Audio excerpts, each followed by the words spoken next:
Gbogbo ọmọ Yorùbá ṣe dáadáa làbálé mẹ́wàá ń ṣẹlẹ̀ ń júníyàn bẹ́ẹ̀ ni ẹnì kan ló mọ̀ lórí awuyewuye ọ̀rọ̀ tó ń lọ lórí arábìnrin ṣàmání ọmọdébìnrin ni tí lórí TikTok wọ́n ní ó lọ ṣe fídíò Oloolu ní ìlú Ìbàdàn Oloolu masquerade gẹ́gẹ́ bí àwọn oríṣiríṣi àwọn àlàyé tá à ń gbọ́ wọ́n ní arábìnrin yìí ó múra bí ọkùnrin ó lọ ṣe fídíò Oloolu ìyẹn àwọn eégún tó yẹ tí kò yẹ kí obìnrin kó rí rárá àwọn kan ní pé content ni àwọn kan ní pé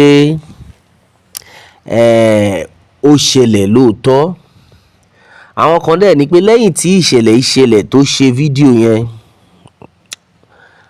bí ara obìnrin bí ara ò ṣe bẹ̀rẹ̀ sí ní yá nìyẹn ó tiẹ̀ láwọn fọ́nrán kan tí mo wò tí arábìnrin ń pariwo pé ẹ̀jẹ̀ ò tán lára òun ẹ̀jẹ̀ ò yé má máa jábọ́ meaning ẹ̀jẹ̀ ò dúró àwọn ẹ̀jẹ̀ kan ń jáde ni.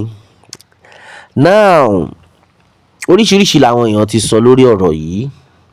Number one wọ́n ní kí ló fà á tí ó fi lọ ń ṣe fídíò Oloolu ó mà láyà o lẹ́yìn tí wọ́n ti ṣe ìkìlọ̀ pé kí obìnrin má jáde kàmáì tí wàá sọ pé obìnrin tún máa wá jáde ó máa ṣe fídíò kò dáa nǹkan tí ò dáa yẹ ká sọ̀rọ̀ síbi tí ọ̀rọ̀ wà. Now oríṣiríṣi àwọn ọ̀rọ̀ là ń gbọ́ nígbà tí mò ń wo fọ́nrán yẹn láìpẹ́ yìí tí wọ́n ń ṣe cleansing tí wọ́n ń wẹrí tán ń ṣe oríṣiríṣi fún arábìnrin yìí à ń gbọ́ táwọn oníṣẹ̀ṣe ní pé àwọn àáfàá ló rán ilé ìlú fi máa tọ́ fáwọn àáfàá pé àwọn tí ó rán wa bá o àwọn tí wọ́n rán ẹ pé kó wá ṣe fídíò àwọn tí ó wá bá wọ́n sọ fún ẹ pé àwọn ìṣẹ̀ṣe wọ́n ń ṣe nǹkan búburú o bí bẹ́ẹ̀ kọ́ ó ní nǹkan tó bá ti ṣẹlẹ̀ sí ẹ.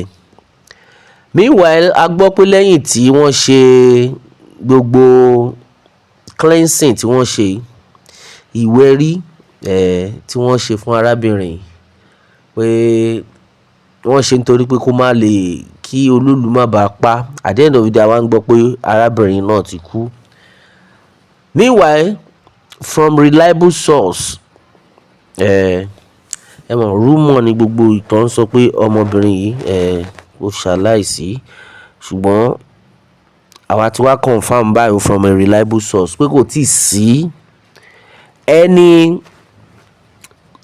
genuine information or any fact wípé arábìnrin yìí kú meaning ó yìí wà láyé kẹ́nikẹ́ni má sọ ohun tí wọ́n rí tí arábìnrin yẹn bá kú àwọn ẹbí wọn á ti jáde àti gbọ́ kò tí ì sí anybody tó ń sọ tí ó confam ẹ̀ ṣùgbọ́n lórí bí gbogbo ẹ ṣe ń lọ ká bá ní pé ká fojú inú wò arábìnrin ó jẹ̀bi nǹkan tó ṣe kò ṣe nǹkan tó dáa wọ́n ti ṣe ìkìlọ̀ ẹ má ṣe jáde àwọn kan láyà o dó à ń gbọ́ pé wọ́n sanwó fún ni bí èlò ni wọ́n bá san fún ẹ tó máa ṣe irú nǹkan báyìí at the end of the day aṣáàrí àwọn fọ́nrán tó ń lọ tán ìbẹ̀rẹ̀ sí ní fa orí ẹ̀ tí wọ́n ń gbàdúrà fún sódà kò ní bá gbogbo wàhálà yẹn lọ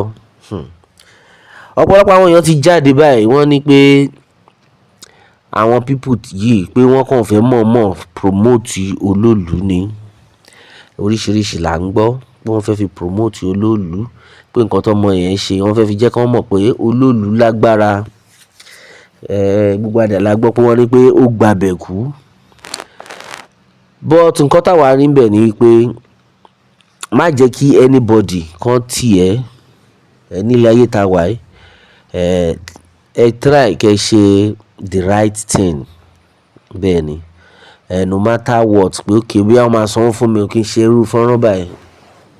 As a youth ẹ má try ẹ̀ kẹ́ bá wọn involve nínú àwọn nǹkan burúkú yìí kò dáa. Àwọn oníṣẹ̀ṣe wọ́n ń ṣe àdúrà wọn, wọ́n dẹ̀ jẹ́ kẹ́ mọ̀ pé ẹ wo o gbọ́dọ̀ jáde o ìwọ tó jẹ́ obìnrin, ọkùnrin nìkan ló lè jáde. Now àmọ́ arrangement wa àti àwọn tí wọ́n rán because at the end of the day òun gan ó regret action yẹn. No matter what bí èlò náà fẹ́ fún ẹ tó máa lọ risk life rẹ. Now bá a ṣe ń gbọ́ àwọn kan tẹ̀ ń jà mọ̀ wípé lẹ́yìn tí ó ṣe gbogbo àwọn àdúrà tó ṣe yẹn pé ìyẹn ò ní pé kó má kú o, tí ò bá tí kú ìyẹn ò ní pé kò ní kú. But ẹ̀yin náà máa wúrú àwọn kan bẹ́ẹ̀ yẹn. Ṣó bójú mu kò yẹ kó máa lọ bẹ́ẹ̀. Gbogbo àwọn ẹbí ọmọdébìnrin náà, arábìnrin gbogbo wọn jáde, wọ́n ń gbàdúrà, wọ́n ń rawọ́ ẹ̀bẹ̀. Now níbo ni gbogbo yín wà nígbà tí ọmọ yìí tó gbé rẹ̀ jáde? Abẹ́ ẹ̀gbọ́n ni wọ́n ló múra bí ọkùnrin. Ẹ rí pé lè ó prepare ni. Ó múra bí ọkùnrin so that a lè farabalẹ̀ ṣe fọ́nrán yẹn. At the end of the day àwọn family members àwọn ni wọ́n wá ń bá bẹ̀bẹ̀ tí wọ́n bá ń gbàdúrà pé kí nǹkan kan má ba lè ṣe. Ìdí tá fi ń sọ pé tó o bá wà anywhere tó o bá wà make sure wípé o súnmọ́ àwọn family member ẹ máa mọ nǹkan tó ń ṣe because eléyìí sìn kò wá yé wa mọ́. Gbogbo ìṣẹ̀lẹ̀ ń sìn àwọn ẹbí ló tún kó gbogbo ẹ̀ lé lórí. Kò yẹ kó máa lọ bẹ́ẹ̀. Kò yẹ kó máa lọ bẹ́ẹ̀. Ẹ ká mọ nǹkan tí à ń ṣe. Ẹ dẹ̀ máa make sure pé ẹ súnmọ́ àwọn family member yín because irú àwọn nǹkan tó ṣẹlẹ̀ yìí tó bá yẹ pé ó yìí wà láyé tí ò tí kú o. Torí àwọn kan sọ pé irọ́ ni kò tí kú, àwọn kan ní pé ó ti kú but kò sí evidence pé ó ti kú. Now irú nǹkan tó ṣẹlẹ̀ yìí gbogbo àwọn family member kan pé jọ ń wà ń communicate kí ni problem ò bá jẹ́ kí ló ń wá táwọn kan máa rán ẹ tó bá yẹ pé wọ́n rán ẹ lóòótọ́ ni o because wọ́n ti dárúkọ pé àwọn kan ló rán. Irú àwọn kan báyìí kò yẹ ká máa ṣe ẹ̀kọ́ lílé yìí o because now ó ní pé ẹ̀jẹ̀ ò dá lára òun. Ó ń jẹ́ kí gbogbo àgbáyé máa mọ̀ wípé àtìgbà tóun ti ṣe nǹkan yẹn tóun ṣe fídíò ara òun ò balẹ̀ mọ́ so kí wá ní gain ẹ̀ òun ló ń jìyà àfikọ́ lọ́hùn kó ṣọ́ wa ni. Gẹ́gẹ́ bí àwọn àlàyé tá a ti ṣe àti àwọn kókó tó wà nínú ọ̀rọ̀ yìí ni wípé arábìnrin yìí ó yìí wà láàyè o. Kò tí ì sí credible platform kankan tó ti gbé jáde pé ọmọ yìí at the end of the day ó ti kú o. Kò sí nǹkan tó jọ bẹ́ẹ̀. Kò sí nǹkan tó jọ bẹ́ẹ̀ àfi kí Elédùmarè kó ṣàánú wa ni. Ẹ̀yin èèyàn wa ọ̀rọ̀ rẹ o kí ni ẹ rí sí gbogbo bó ṣe ń lọ? Ẹ jẹ́ n gbọ́ comment yín lórí comment section. Ẹ má dẹ̀ gbàgbé láti tẹ̀lé Pilado World fún àwọn ìtúpalẹ̀ míì. Ó tún dọjọ́ mi o.